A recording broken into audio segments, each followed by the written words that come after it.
Bonjour à toutes et à tous, je suis vraiment content de vous retrouver pour cette nouvelle vidéo qui va parler d'arnaque et d'escroquerie financière. C'est un sujet beaucoup moins drôle aujourd'hui, mais on peut tous tomber dans le panneau malheureusement et j'ai envie de vous partager le schéma que les escrocs financiers utilisent et également les questions importantes à se poser. Allez, c'est parti! Alors pourquoi aujourd'hui j'ai envie de te parler d'arnaque et d'escroquerie financière? Simplement parce que l'AMF en 2021 a fait une grande étude qui a montré que plus de 500 millions d'euros avaient été l'objet d'escroquerie financière rien qu'en France, ce qui est juste énorme. Et j'ai aussi envie de te partager l'histoire d'Élise qui m'envoie il y a quelque temps ce message. Bonjour Grégory, je m'excuse de te déranger. J'ai un petit souci. Je crois que mon époux et moi nous sommes fait arnaquer. Mon mari avait vu une annonce sur internet concernant un investissement dans le Bitcoin. Il a contacté ces gens et nous avons investi 1000 euros. Ils nous ont dit qu'on pouvait dans les 3 semaines gagner jusqu'à 20 000 euros. Il y a une semaine, on a vu que le montant avait atteint 23 000 euros. Mon mari a demandé qu'on lui fasse un transfert de 10 000 euros, mais ils exigent le paiement d'une assurance de 5 000 euros. À chaque fois,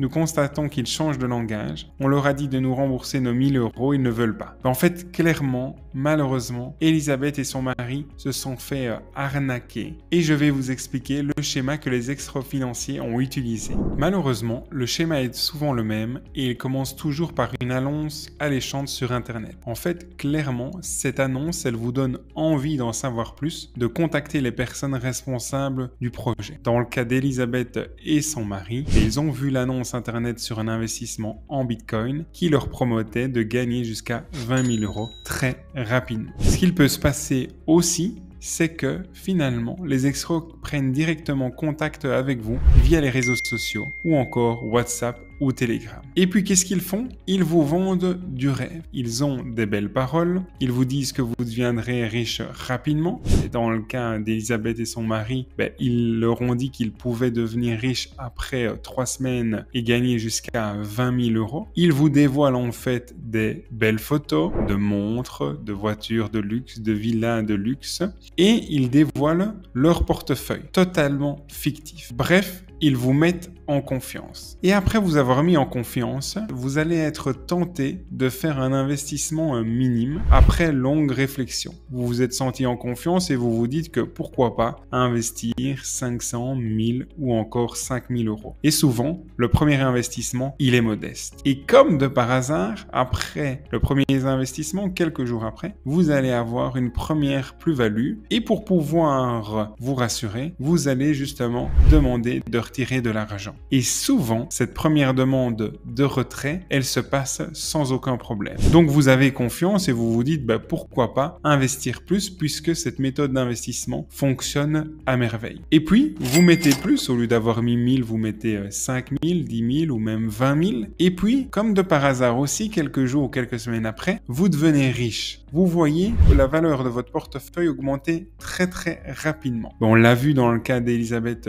et son mari. Ils avaient mis 1000 euros, ils sont passés en quelques jours de 1000 euros à 23 000 euros. Fictif, bien entendu. Et là, ce que vous avez envie, c'est retirer l'argent. Vu que ça n'a fait que monter, vous voulez en profiter, vous vous dites que vous avez fait une super affaire, alors vous leur demandez un transfert. Et là, malheureusement, c'est là que ça bloque. Pourquoi? Parce qu'ils vous demandent le paiement de frais, de taxes exceptionnelles. Ils évoquent pas mal de raisons pour le paiement de frais supplémentaires pour débloquer l'argent. Dans le cas d'Élise et son mari, les escrocs disaient qu'ils devaient payer 5 000 euros pour pouvoir débloquer le montant de la plus-value. À partir de ce moment-là, vous commencez à vous poser de plus en plus de questions et la plupart du temps, vous n'allez plus avoir de contact avec eux. Du jour au lendemain, ils vont disparaître dans la nature, plus aucun message sur les réseaux sociaux, sur WhatsApp ou Telegram, plus aucun email, bref, plus aucun contact. Et là, malheureusement, vous vous rendez compte que vous venez de perdre votre argent et que vous êtes en fait victime d'une escroquerie financière. Comme vous pouvez le voir sur ce schéma récapitulatif, les escrocs ont mis en place une annonce alléchante sur Internet où ils vous ont contacté directement en vous vendant du rêve. Ils ont des belles paroles, ils vous disent que vous allez devenir riche rapidement. Vous vous sentez donc en confiance et vous faites un investissement minime. Vous gagnez un petit peu d'argent et vous retirez l'argent argent et vous voyez que ça fonctionne. Et vu que vous vous sentez encore plus en confiance, qu'est-ce que vous allez faire? Vous allez investir encore plus d'argent. Votre investissement initial était peut-être de 1000 € et maintenant vous vous sentez plus en confiance, vous allez mettre 10 000, 15 000 ou encore 20 000 € dans un second investissement.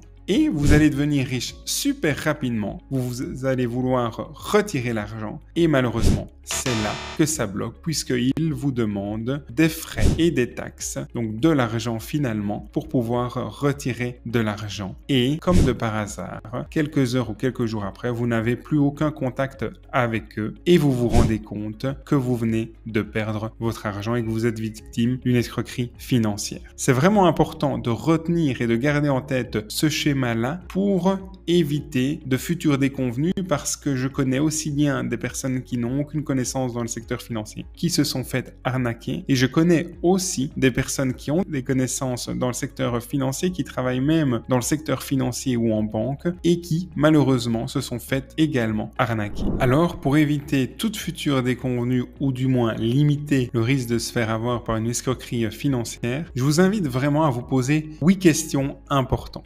Première question importante, est-ce que la personne qui est en contact avec vous vous promet de devenir riche rapidement? Si c'est le cas, alors partez en courant sans vous retourner parce que c'est une arnaque financière et la personne cherche à voler votre argent. Ensuite, deuxième question importante à se poser, c'est quel est le processus d'investissement de la personne qui vous vend des investissements financiers? Est-ce qu'il peut vous expliquer son processus d'investissement? Quel est son univers d'investissement? Quelle est sa stratégie d'investissement? Si vous ne comprenez pas son processus d'investissement, surtout, n'allez pas plus loin et ne lui faites pas confiance. Troisième question importante à se poser, c'est essayer d'avoir plus d'informations concernant le CV du gestionnaire et de la personne qui va gérer votre argent. Est-ce qu'il a un compte sur LinkedIn? Quelle étude a-t-il fait? Est-ce qu'il peut vous envoyer son CV? Est-ce qu'il a investi dans ce qu'il recommande? Si oui, à quelle hauteur de son patrimoine? Quelle est la composition de son patrimoine? Bref, cette troisième série de questions à se poser pour éviter ou du moins diminuer le risque d'avoir une escroquerie financière est importante pour en savoir plus justement sur la personne qui va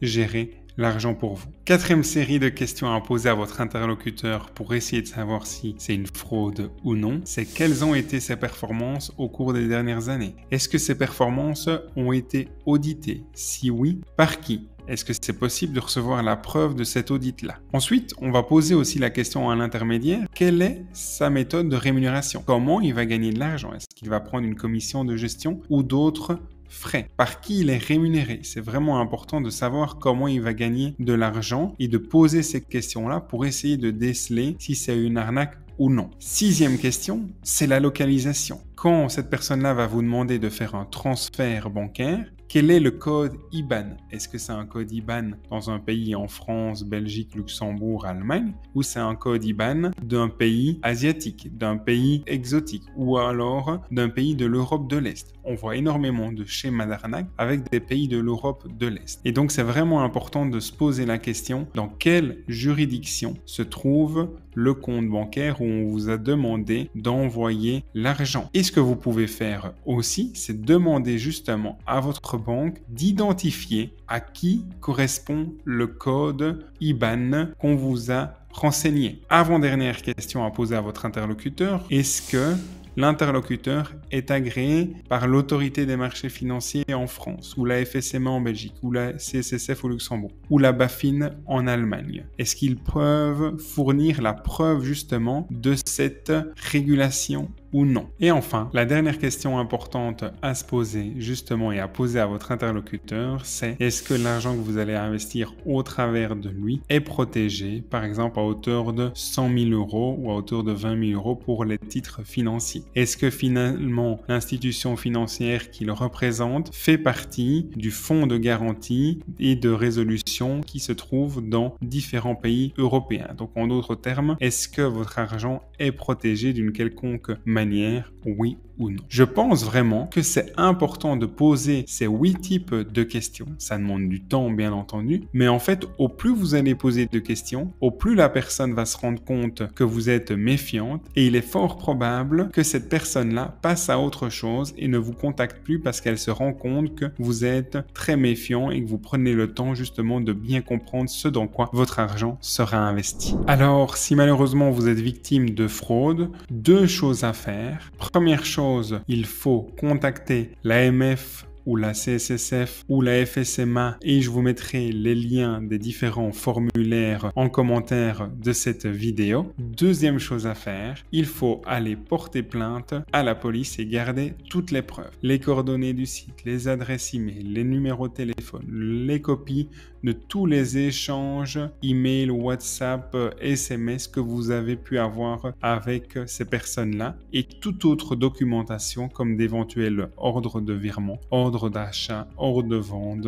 contrat et tout élément utile. C'est vraiment important justement de tout garder pour ensuite fournir toutes les preuves à la police puisque probablement vous n'êtes pas la seule à vous être fait arnaquer et c'est important justement pour essayer d'attraper les escrocs financiers et qu'ils puissent être jugés par la justice même si c'est extrêmement difficile dans ce cas-là. Enfin, je pense vraiment que c'est important de prendre le temps de poser plein de questions à votre interlocuteur pour être certain que ça ne soit pas une arnaque ou une fraude financière. Si vous avez des doutes, vous pouvez m'envoyer des messages sur les réseaux sociaux ou encore par email et j'essaierai d'y répondre et de vous aider et de vous donner mon avis. Je pense à une personne qui m'a contacté récemment et je lui ai dit par écrit que c'était selon moi une arnaque pour différentes raisons, notamment le régulateur anglais avait émis une note négative contre le courtier par lequel il passait et c'est aussi la raison pour laquelle en fait moi il y a quelques mois j'ai passé énormément de temps à poser des questions à toutes les plateformes financières qui permettaient d'investir en bourse et après plusieurs mois d'audit je me suis rendu compte que certaines plateformes ne respectaient pas du tout les critères que je voulais ou même ne répondaient pas à mes simples emails. Pour moi c'est un red flag sur la transparence. Je n'ai pas envie d'investir mon argent au travers d'une plateforme qui n'est pas transparente et c'est la raison pour laquelle j'ai choisi il y a de nombreux mois Trade Republic pour investir tous les mois dans des ETF au travers de plans d'investissement programmés parce que ça m'évite le risque d'oubli et de risque opérationnel. Je peux automatiser le tout sans me soucier de mes investissements puisque tout est automatique, ça va se passer. Et en plus de ça, c'est super accessible puisque on peut investir dans des plans d'épargne à partir de 1 € et sans frais de courtage. Donc, je suis partenaire de Trade Republic, comme vous le savez probablement. Et si ça a du sens d'investir dans des ETF au travers de plans d'épargne automatisés tous les mois, vous pouvez ouvrir votre compte Trade Republic. Vous retrouverez le lien en description de cette vidéo. Et vous le savez, je suis rémunéré à chaque ouverture de compte. Et si vous commencez à investir en bourse. Un immense merci d'avoir pris le temps de regarder cette vidéo jusqu'au bout. Si vous souhaitez aller plus loin, vous avez mon livre Bien débuter en bourse qui a été vendu en plus de 10 mois à 4000 exemplaires, ce qui est juste incroyable. Un immense merci à celles et ceux qui l'ont déjà acheté. Et puis vous avez aussi ma newsletter, les tutos de grec où vous êtes près de 6000 à me suivre de manière hebdomadaire et à prendre les différents conseils pratico-pratiques que je vous partage pour essayer d'investir en bourse de manière autonome et de vous poser les bonnes questions. Un immense merci pour votre soutien et je vous dis à très bientôt pour une nouvelle vidéo.